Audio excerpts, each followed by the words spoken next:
Hello students, I am Manish Nigam from Academy of Commerce Raebareli। आज हम लोग death of a partner का topic cover करने जा रहे हैं और चूंकि इस टॉपिक में एग्जीक्यूटर्स लोन अकाउंट आपके कोर्स से इस साल के कोर्स से हटा लिया गया है, इसलिए आज एक ही वीडियो में डेथ में जो भी चीज़ें समझाने वाली हैं वो हम कवर कर सकते हैं और उसके लिए मैंने एक क्वेश्चन बना लिया है, उसी के माध्यम से मैं आपको पूरा समझा दूंगा। लेकिन उसके पहले थोड़ा उस पर आपको लेक्चर दे देता हूं। सबसे पहले डेथ की काफ़ी कुछ चीज़ें रिटायरमेंट जैसी ही होती हैं, इसीलिए आपने देखा है आपकी बुक में एक ही चैप्टर में दोनों टॉपिक्स को कवर कर लिया गया है, retirement and death of a partner. तो इसमें जैसे जब पार्टनर रिटायर होता है तो रिटायर होने पर उसको उसकी कैपिटल दी जाती है, अगर इंटरेस्ट ऑन कैपिटल का वो अधिकारी है तो वो दिया जाता है, अगर सैलरी है तो सैलरी दी जाती है, गुडविल में उसका शेयर दिया जाता है और रिजर्व अगर है तो उसमें उसका शेयर दिया जाता है। अगर प्रॉफिट नहीं डिस्ट्रीब्यूट किया गया था, प्रॉफिट एंड लॉस में कोई बैलेंस बढ़ा है तो वो दिया जाता है। डेबिट साइड में लिखने के लिए अगर उसने कोई ड्राइंग्स कर रखी हैं तो वो डेबिट में माइनस की जाती हैं। इंटरेस्ट ऑन ड्राइंग्स अगर एग्रीमेंट के अकॉर्डिंग है तो वो डेबिट में लिखेंगे और अगर गुडविल अकाउंट या एडवर्टीजमेंट सस्पेंस अकाउंट खुला हुआ है तो वो भी उसके अकाउंट में डेबिट कर देंगे। बहरहाल उसके बाद जो कुछ भी उसको निकलता है देने का वो उसके लोन अकाउंट में ट्रांसफ़र कर दिया जाता है। ये तो हो गई वो कुछ सिमिलर बातें जो डेथ में भी आएंगी, लेकिन कुछ खास बातें जो अलग होती हैं डेथ में वो ये हैं कि डेथ के क्वेश्चंस में सबसे पहले तो आप पाओगे कि डेथ साल के बीच में कभी हुई है। नॉर्मली सारे क्वेश्चंस जो रिटायरमेंट के आपने देखे हैं वो ईयर के एंड में या ईयर के बिगिनिंग में पार्टनर ने रिटायरमेंट लिया होता है। ऐसा कोई हार्ड एंड फास्ट रूल भी नहीं कहूँगा कि ऐसा कोई रूल है कि कोई पार्टनर ईयर के एंड में या बिगिनिंग में ही रिटायरमेंट ले सकता है, बट एक आपसे अंडरस्टैंडिंग के तहत अगर कोई पार्टनर रिटायर होना चाहता भी है तो कई बार दूसरे पार्टनर अगर बीच में रिटायर होना चाहता है तो उसके पार्टनर्स उससे रिक्वेस्ट कर सकते हैं कि भाई थोड़े दिन और चला लो, अभी अकाउंट्स क्लोज होंगे तब रिटायर हो जाना आप। इसीलिए ज़्यादातर रिटायरमेंट के क्वेश्चन ईयर के एंड में आप देखते हो, लेकिन डेथ की तो कोई डेट निश्चित नहीं हो सकती है, इसीलिए डेथ बीच में भी होते हैं और डेथ की डेट जो होगी बीच में भी होगी। तो जब डेथ का क्वेश्चन होगा तो एक तो ये होगा कि कुछ महीने पिछले जब फाइनेंशियल ईयर में बुक्स क्लोज हुई थी उसके बाद से कुछ महीने फर्म और चली है, तो जब फर्म चली है तो बिजनेस हुआ होगा तो फर्म ने प्रॉफिट भी अर्न किया होगा। तो जब किसी पार्टनर की डेथ हो जाती है तो उसके जो एग्जीक्यूटर्स होते हैं, जो उसके लीगल हायर्स होते हैं, वो बाकी बचे पार्टनर से कहते हैं कि भाई इतने दिन फर्म चली है, इतने महीने, तो मेरे जो भी पार्टनर था उसका उस प्रॉफिट में शेयर चाहिए। इसके लिए कई बार पहले से ही पार्टनरशिप डीड में एग्रीमेंट कर लिया जाता है कि अगर इस तरह कोई सिचुएशन डेवलप होगी तो उसके लिए क्या करेंगे, तो उसमें पहले से ही तय हो जाता है कि लास्ट 2 इयर्स, लास्ट 3 इयर्स या लास्ट ईयर के प्रॉफिट को बेस बना करके हम उसके डिजीज्ड पार्टनर का शेयर निकाल लेंगे और वो शेयर उसके प्रॉफिट उसके कैपिटल अकाउंट में फिर क्रेडिट किया जाएगा। तो एक तो एडिशनल बात यहाँ ये होती है। दूसरा एडिशनल बात आपको और ध्यान रखनी होगी कि इसमें जब भी आप उसका इंटरेस्ट ऑन कैपिटल निकालोगे या इंटरेस्ट ऑन ड्राइंग्स निकालोगे या प्रॉफिट उसका शेयर निकालोगे तो जितने दिन वो जिंदा रहा पार्टनर उतने टाइम पीरियड को जरूर ध्यान में रखोगे, पहली बात। दूसरी बात, यहाँ बच्चे गलती कर देते हैं, उनकी अगर हैबिट पड़ जाती है कि टाइम पीरियड को कंसीडर करने में, तो कई बार गुडविल में भी वो अपनी टाइम पीरियड को कंसीडर कर लेते हैं। लेकिन गुडविल निकालते समय उसके जो शेयर गुडविल है उसमें टाइम पीरियड कितने महीने जिंदा रहा इसका कोई रोल नहीं है, इसलिए उसको इग्नोर कर देंगे हम।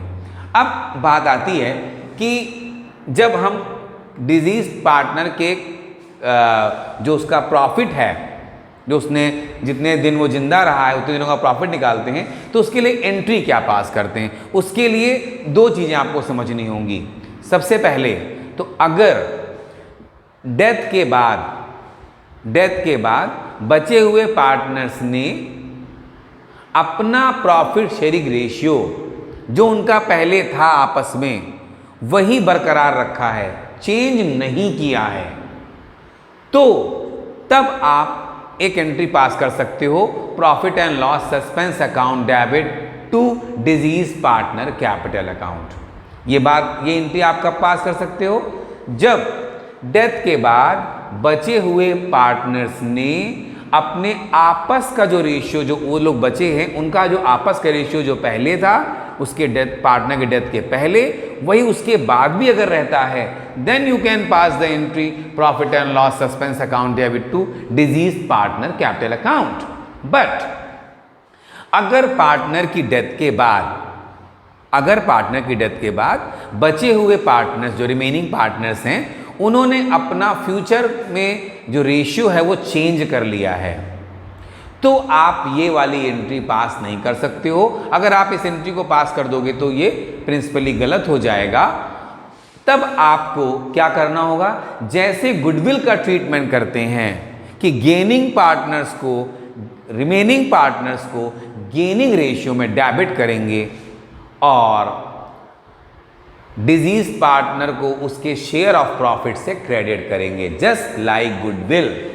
जैसे गुडविल के लिए करेंगे सेम वैसे ही करेंगे प्रॉफिट के लिए। प्रॉफिट कौन सा? जो 4 महीने, 5 महीने, 6 महीने, जब जिस फाइनेंशियल ईयर में डेथ हुई है किसी पार्टनर की, उस फाइनेंशियल ईयर का जो प्रॉफिट है कुछ महीनों का, उसको निकालने की मैं बात आपसे कह रहा हूँ। तो ये कुछ बातें हैं जो हमें डिजीज पार्टनर कैपिटल अकाउंट बनाने में ध्यान रखनी होती हैं। एक और बड़ी इंपॉर्टेंट बात जो आपसे गलती हो सकती है वो ये कि कभी भी हम रिटायरमेंट की तरह अगर पेमेंट करने की बात आती है या लोन अकाउंट में ट्रांसफ़र करने की बात आती है तो डिजीज पार्टनर के लोन अकाउंट में ट्रांसफ़र नहीं करते। क्यों? आप अगर उसको पेमेंट करने की बात आई है तो आप उसको कैसे पेमेंट कर सकते हो? उसकी तो डेथ हो चुकी है, तो वो उसको आप पेमेंट कर ही नहीं सकते हो, वो तो चला गया भगवान के पास। तो क्या करोगे आप? उसके एग्जीक्यूटर को पेमेंट करोगे। इसीलिए कैपिटल अकाउंट तो बनाया जाता है, लेकिन उस कैपिटल अकाउंट का जो भी बैलेंस आता है वो पहले उसके एग्जीक्यूटर अकाउंट में ट्रांसफर कर दिया जाता है, और वहां से अगर कुछ पेमेंट करने की बात कही गई है तो उतना पेमेंट कर देते हैं और बाकी का अमाउंट उसके एग्जीक्यूटर्स के लोन अकाउंट में ट्रांसफर कर दिया जाता है। अगर कुछ पेमेंट करने कहा जाता है तो पेमेंट करते हैं, नहीं तो पूरा का पूरा अमाउंट उसके एग्जीक्यूटर्स के लोन अकाउंट में ट्रांसफर करेंगे। यहाँ रिटायरमेंट की तरह उसी पार्टनर के लोन अकाउंट में ट्रांसफर नहीं करेंगे। तो ये कुछ बातें थी जो डिफरेंट हैं। एक और पॉइंट वैसे होता है जॉइंट लाइफ पॉलिसी का, लेकिन वो आपके कोर्स में है नहीं, उसके पॉइंट्स आते नहीं हैं, वो बीकॉम वगैरह में कवर किया जाता है। तो वो बीकॉम की क्लासेस जब आप उसके जब वीडियोस बनाएंगे तो वहाँ पर उसकी बात करेंगे। बहरहाल अभी हम सबसे पहले क्वेश्चन को पढ़ने जा रहे हैं आपके लिए, और देखिए, X, Y and Z are partners in a firm sharing profits and losses in the ratio of 5:3:2। The balance sheet as at 31st March 2020 was as follows. Balance sheet बनाई हुई है, क्रेडिटर्स 36,000, रिजर्व्स, कैपिटल्स दी हुई हैं, building plant and machinery, stock, debtors, cash at bank, advertisement, suspense account. उसके बाद x died on 31st अगस्त। सबसे पहले आपको 31st मार्च 2020 को लास्ट बुक्स क्लोज हुई थी, तब की बैलेंस शीट है। उसके कितने दिन तक वो जिंदा रहा मिस्टर एक्स देखेंगे, अप्रैल, मई, जून, जुलाई एंड अगस्त, 5 मंथ्स वो जिंदा रहा। तो 5 मंथ्स को ध्यान में रखेंगे। आगे Y and Z decided to share future profits in the ratio of 7:3। यहां पर आप देखें Y और Z का पहले था आपस में 3:2 और अब वो चेंज करने जा रहे हैं 7:3। मींस जो अभी मैंने बताया कि हम profit and loss suspense account के थ्रू एंट्री पास नहीं कर सकते इस क्वेश्चन में। हमें गेनिंग रेशियो निकालना होगा और तभी एंट्री बनाएंगे उसकी। बहरहाल आगे बढ़ रहा हूं। Under the partnership agreement the executor of the deceased partner were entitled to, उसको क्या क्या मिलना है? सबसे पहले amount standing to the credit of the partner, ये मिलना है उसको। Interest on capital at the rate 12% per annum. फिर share of goodwill on the basis of 2 years purchase of last 3 years average profit. तो पहले हम गुडविल की value निकालेंगे, उसका शेयर निकाल लेंगे। फिर share of profit from the closing of the last financial year to the date of the date, profit कितना देना है on the basis of, basis क्या बनेगा?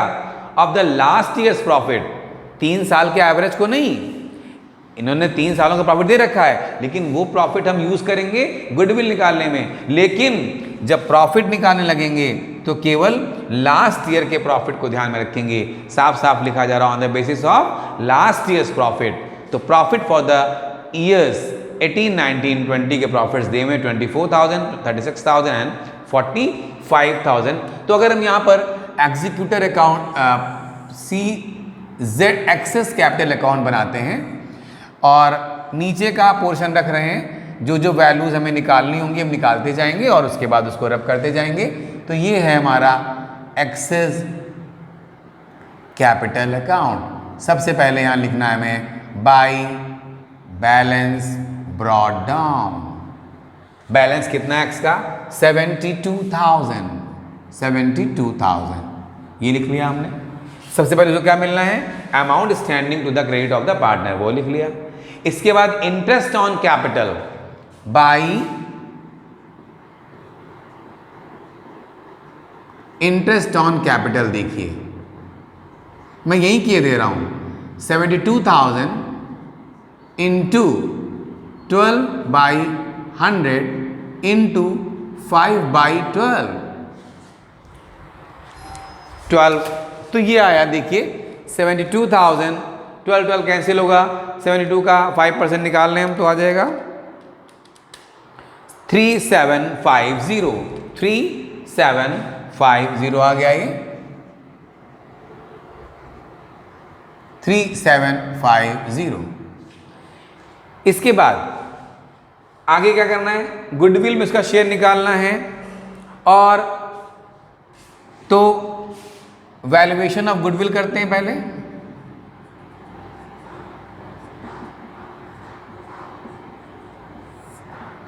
कैसे निकालेंगे वैल्यूएशन ऑफ गुडविल? तीनों सालों का प्रॉफिट जोड़ देते हैं पहले, एवरेज प्रॉफिट पहले निकाल रहे हैं।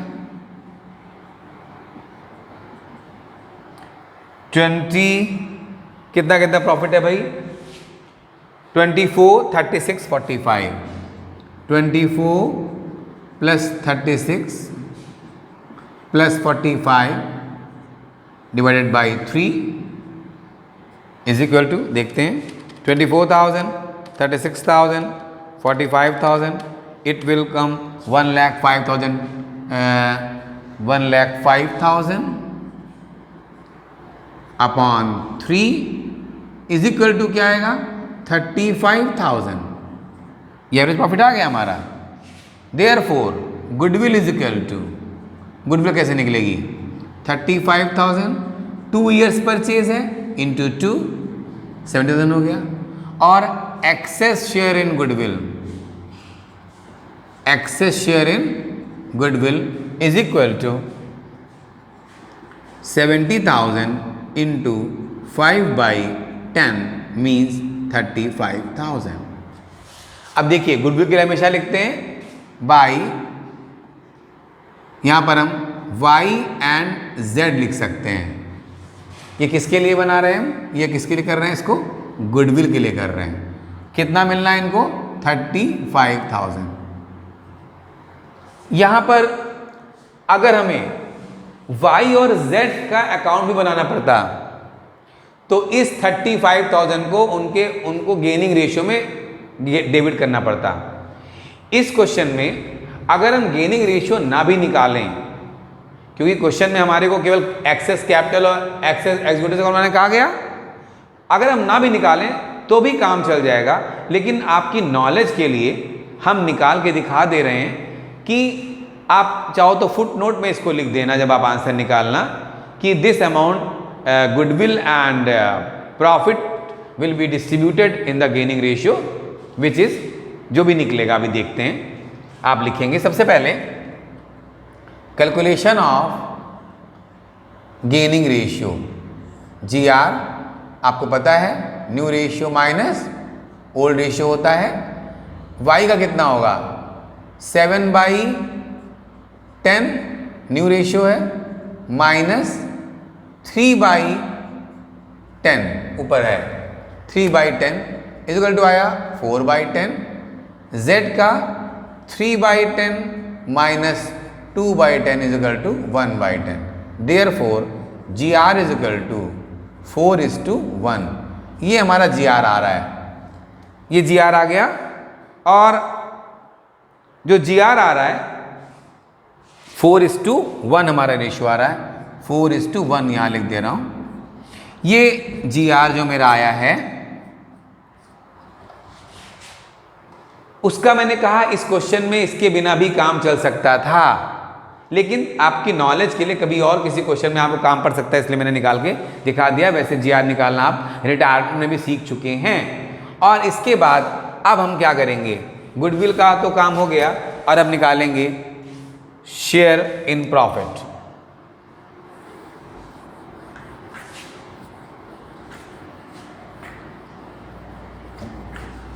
फोर इज टू 1 याद रहेगा।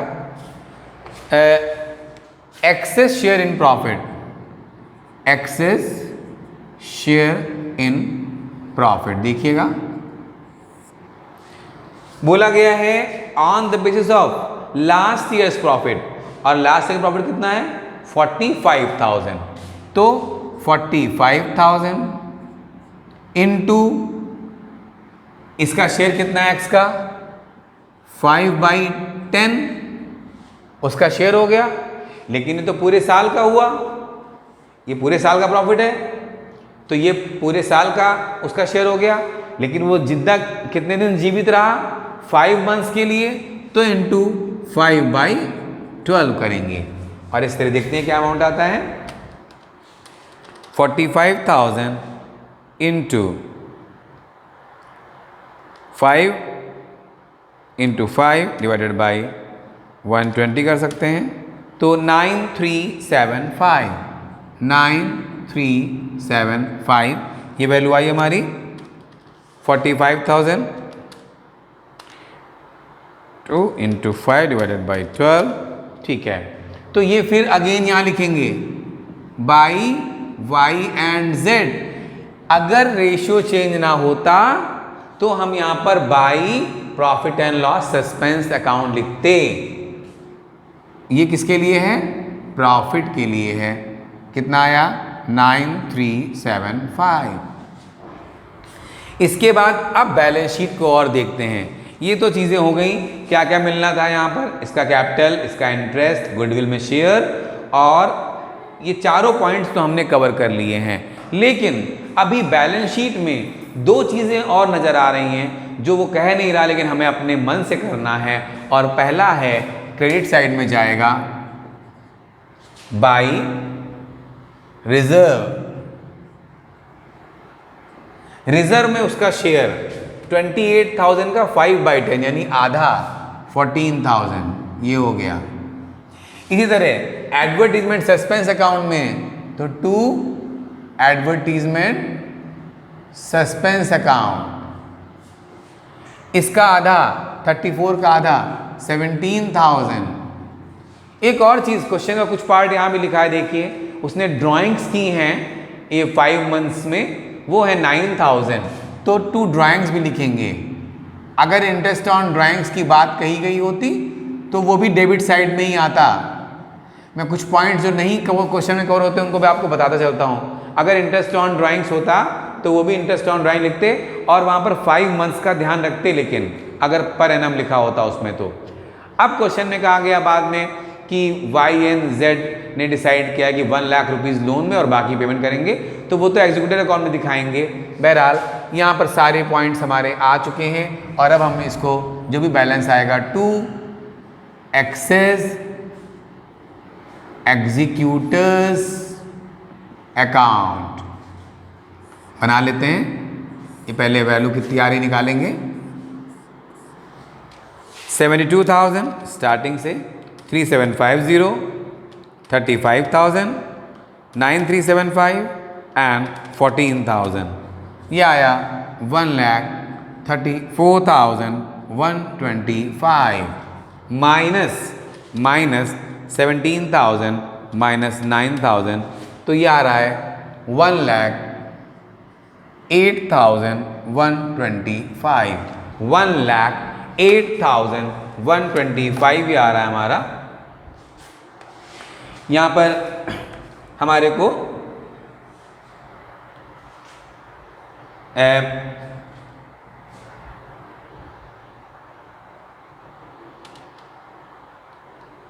Interest on capital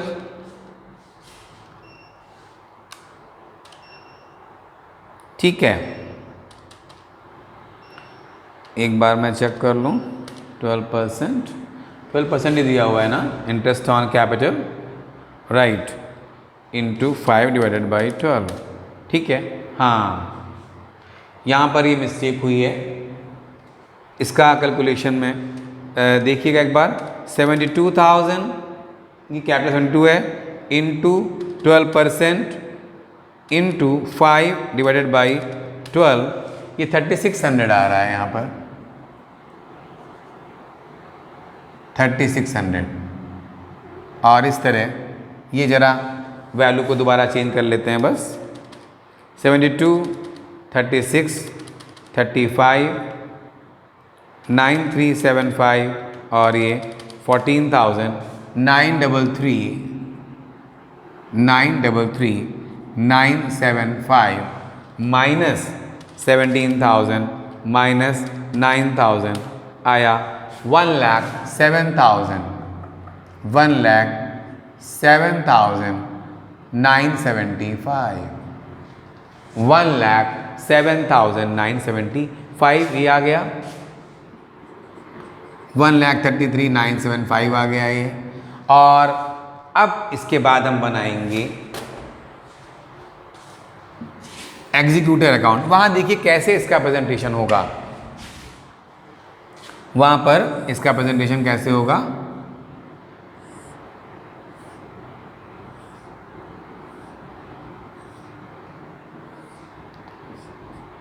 access